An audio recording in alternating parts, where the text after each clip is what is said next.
भारत पाकिस्तान युद्ध में cease fire के समझौते के बाद भारत सरकार की तरफ से कुछ बड़े फैसले लिए गए और आइए देखते हैं कि सीज फायर के बाद आखिर दोनों देशों में चल क्या रहा है। आपको पता होगा अमेरिकी राष्ट्रपति डोनाल्ड ट्रंप ने मध्यस्थता निभाते हुए दोनों देशों से काफी लंबे समय तक बातचीत की और उसके बाद फाइनली दोनों देशों की सरकारों के बीच समझौता करवाया सीज फायर का, राइट। लेकिन बीती रात पाकिस्तान ने एक नापाक हरकत ये की थी कि 3 घंटे बाद ही सीज फायर को तोड़ दिया था। डोनाल्ड ट्रंप ने भारत पाकिस्तान समझौते का जो दावा किया था उसको पाकिस्तान की सेना ने तोड़ दिया था और बीती रात जम्मू कश्मीर के श्रीनगर समेत कई शहरों में ड्रोन अटैक भी किए। जम्मू, कठुआ, उधमपुर में ब्लैकआउट भी किया गया। उसके बाद ऐसा लग रहा था दोस्तों कि आज सुबह या दिन भर में फिर से माहौल खराब हो सकता है, लेकिन राहत की बात ये रही कि अभी राजस्थान, पंजाब से लेकर जम्मू कश्मीर तक में हालात सामान्य हैं। हमारी भारत के एयरफोर्स ने कहा कि ऑपरेशन सिंदूर अभी भी जारी है। जानकारी देंगे आगे कि इस ऑपरेशन पर क्या अपडेट चल रहा है। बाकी अभी दोनों देशों के बीच संघर्ष विराम के हालात सामान्य दिख रहे हैं और जो शहीद जवान थे उनके शव भी घर पहुंचाने लगी एयरफोर्स। दोस्तों, ऑपरेशन सिंदूर के तहत पाकिस्तान में भारत ने कई आतंकी ठिकानों को तबाह किया था और अब एक दिन पहले सीज फायर का उल्लंघन भी किया। जम्मू पहलगाम हमले के बाद से लेकर अब तक 19 दिन हो चुके हैं। इस पूरी 19 दिनों की टाइमलाइन में क्या क्या हुआ तो फटाफट से कुछ हाइलाइट्स देख लीजिए आप। 22 अप्रैल 2025 को यह घटना हुई। पहलगाम हमला हुआ जिसमें 26 टूरिस्ट की जान चली गई थी। मरने वालों में 25 लोग भारतीय थे, एक नेपाली नागरिक था।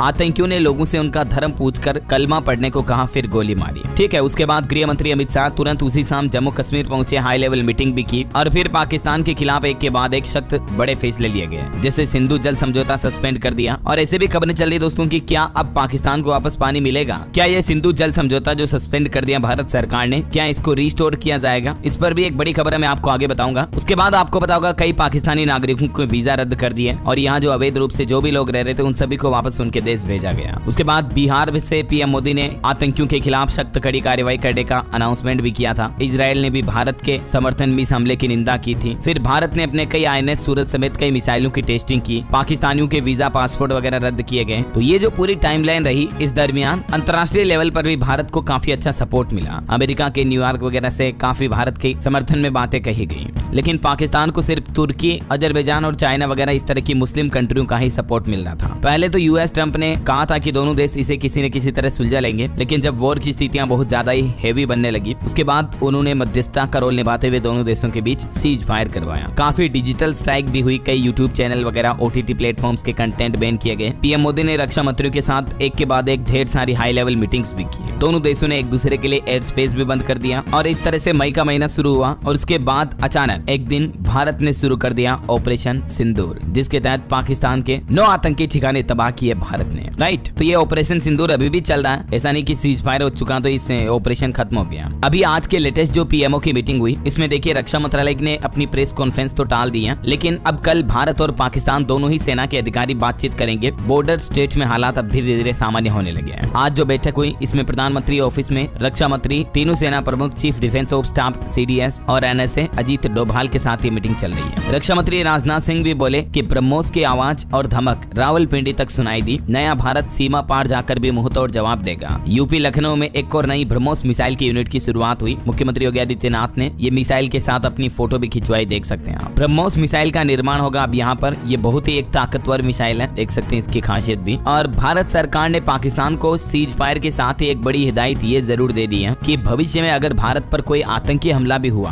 तो उसे भी युद्ध माना जाएगा और हमारी सेना उसे युद्ध समझ करके ही जवाब देगी उसी तरह से। भारत पाकिस्तान के बीच संघर्ष विराम यानी सीज फायर से जस्ट पहले ही केंद्र सरकार की तरफ से ये बड़ा फैसला लिया गया, जिसमें भारत सरकार ने क्लियरली कह दिया कि भविष्य में भारत पर होने वाला हर आतंकी हमला एक्ट ऑफ वॉर यानी युद्ध का कारण या युद्ध की शुरुआत माना जाएगा। ये देख सकते हैं एक्ट ऑफ वॉर क्या होता है, जब कोई देश किसी दूसरे देश के खिलाफ सैनिक, ड्रोन, मिसाइल, हवाई हमला वगैरह इस तरह की चीजें इस्तेमाल करता है तो इसमें गिना जाएगा इस आतंकी हमले की गतिविधियों को, है ना। तो भारत के एयर स्ट्राइक से लेकर सीज फायर तक अब आखिरकार जम्मू कश्मीर में हालात सामान्य हुए, दुकानें खुली, पाकिस्तानियों ने भी जश्न मनाया, मिठाइयां बांटी, क्योंकि पाकिस्तानियों के लिए बहुत जरूरी था सीज फायर। तो भारतीय लोग तो ये चाह रहे थे कि एक बार पाकिस्तान को कुचल दो, इंडियन आर्मी सबक सिखा दो, अच्छा तो मजा आ जाए। क्योंकि कल से ही सीज फायर के बाद कई लोग तो कह रहे हैं कि युद्ध तो छेड़ ही दिया था, लगे हाथ POK भी ले लेते। तो भारत से ज्यादा पाकिस्तानियों ने खुशियां मनाई सीज फायर की, क्योंकि पाकिस्तान तो बिल्कुल ही बर्बाद हो जाता, तबाह हो जाता, कंगाल हो जाता अगर ये युद्ध आगे बढ़ता। तो समझ रहे हो, आज आज जाकर हालात सामान्य हुए, जबकि कल तो ड्रोन अटैक किए थे पाकिस्तान ने। लेकिन अभी संघर्ष विराम के बाद राजस्थान, पंजाब, जम्मू वगैरह में सभी जगह पर स्थितियां सामान्य है। और देखिए राजस्थान के श्रीगंगानगर में इमरान खान की पार्टी का आज ये झंडा भी मिला, जिस पर बलून बंधे हुए थे, उड़ता उड़ता आ गया।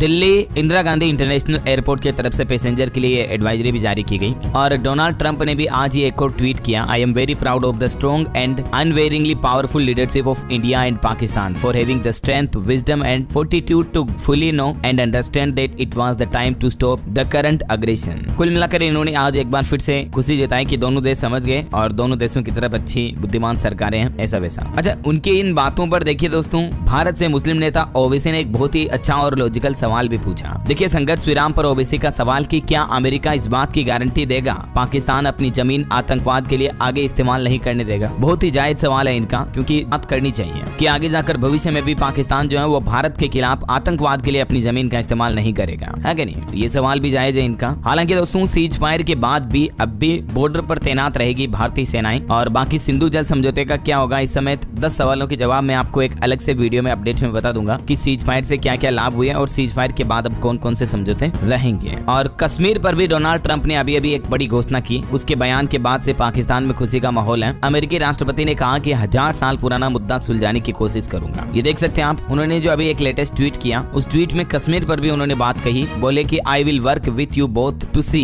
If after 1000 years a solution can be arrived at concerning Kashmir. Trump ने कहा कि वे भारत और पाकिस्तान के साथ मिलकर इस कश्मीर के मुद्दे का 1000 साल बाद हल निकालने की कोशिश करेंगे। जबकि भारत ने इस मामले में कहा कि कश्मीर कोई विवादित मुद्दा ही नहीं है, बल्कि पूरा का पूरा कश्मीर तो भारत का है। तो ये भी बातचीत का दौर मसला चल रहा है। अब ये जम्मू कश्मीर की लेटेस्ट तस्वीरें देखिए, कुछ राज्यों के हालात आपको बताता हूँ। कश्मीर में बाजार खुले, सड़कों पर निकले लोग। राजस्थान, पंजाब में आज 35 ट्रेनें जो कैंसिल थी वो शुरू हुई। 9 राज्यों के 32 एयरपोर्ट्स के खुलने पर अभी तक कोई फैसला नहीं हुआ। और देखिए सीज फायर के बाद हरियाणा राज्य में भी हालात सामान्य हुए। हिसार एयरपोर्ट अब खुलेगा जल्दी, टिकटों की बुकिंग शुरू हुई। कल से कुरुक्षेत्र यूनिवर्सिटी के एग्जाम भी होंगे। राजस्थान की भी तस्वीरें देखिए, जैसलमेर से पाकिस्तान कॉल करने वाले 12 संदिग्ध लोगों को गिरफ्तार किया गया। भारत पाक बॉर्डर से भी 4 लोगों को पकड़ा। लेकिन इसके साथ ही राजस्थान के भी अब बाजार वगैरह खुलने लगे, तस्वीरें देख सकते हैं आप। पंजाब के भी बॉर्डर इलाकों में हालात सामान्य हुए। भारत पाकिस्तान सीमा पर गाँव के लोग अब वापस अपने घरों में लौट रहे हैं। पठानकोट, जम्मू बॉर्डर पर भी बाजार खुले। गुजरात के भी बॉर्डर इलाकों में अब हालात सामान्य हुए। सड़कों पर लोगों की आवाजाही बढ़ी, बाजार खुले। 94 गाँव में रात भर कल तो ब्लैकआउट रहा था। और इस बीच दोस्तों पाकिस्तान के 5 बड़े झूठ भी सामने आ रहे हैं। S-400 को तबाह करने से लेकर मस्जिद को निशाना बनाने तक पाकिस्तान ने कई झूठी फेक खबरें भी फैलाई। मैंने आपको आज सुबह मॉर्निंग बुलेटिन वाली वीडियो में बताया था कि दुश्मन देश के द्वारा सोशल मीडिया पर जो झूठ का प्रचार फैलाया जा रहा है उस पर कभी विश्वास ना करें आप, ठीक है ना। बल्कि हमारी ऑफिशियल सरकार, भारत में जो ऑफिशियल सोर्सेज से आपको जो जानकारी मिलती है उसी पर बिलीव करें, ट्रस्ट करें। बाकी अभी ये माहौल चल रहा। कल रात को जब सीज फायर का उल्लंघन किया था पाकिस्तान ने, तब तो देर रात भी हमारे विदेश सचिव ने कहा था कि हमने भी भारतीय सेना को फ्री हैंड कर दिया है। अगर पाकिस्तान ने भारतीय सीमा में घुसने की कोशिश की तो आर्मी फिर जवाबी एक्शन लेगी, ऐसा। तो फिलहाल तो दोस्तों सीज फायर का फैसला चल ही रहा। अगर पाकिस्तानी सेना आज की रात भी कोई हरकत करती है नापाक, तो फिर तो पाकिस्तान का बचना पूरा मुश्किल हो जाएगा, क्योंकि फिर भारत भी चुप नहीं रहने वाला है। ऐसा नहीं कि पाकिस्तान सीज फायर के बहाने घुसपैठ करता रहेगा, छेड़खानी करता रहेगा और हम बैठे बैठे देखेंगे हाथ पे हाथ धरे। नहीं नहीं नहीं, इंडियन आर्मी को खुली छूट दे दी है रक्षा मंत्रालय ने भी, भारत सरकार ने भी, विदेश मंत्रालय ने भी। तो देखते हैं, बाकी तो आगे जो भी अपडेट आएंगे मैं आपको बताता रहूंगा।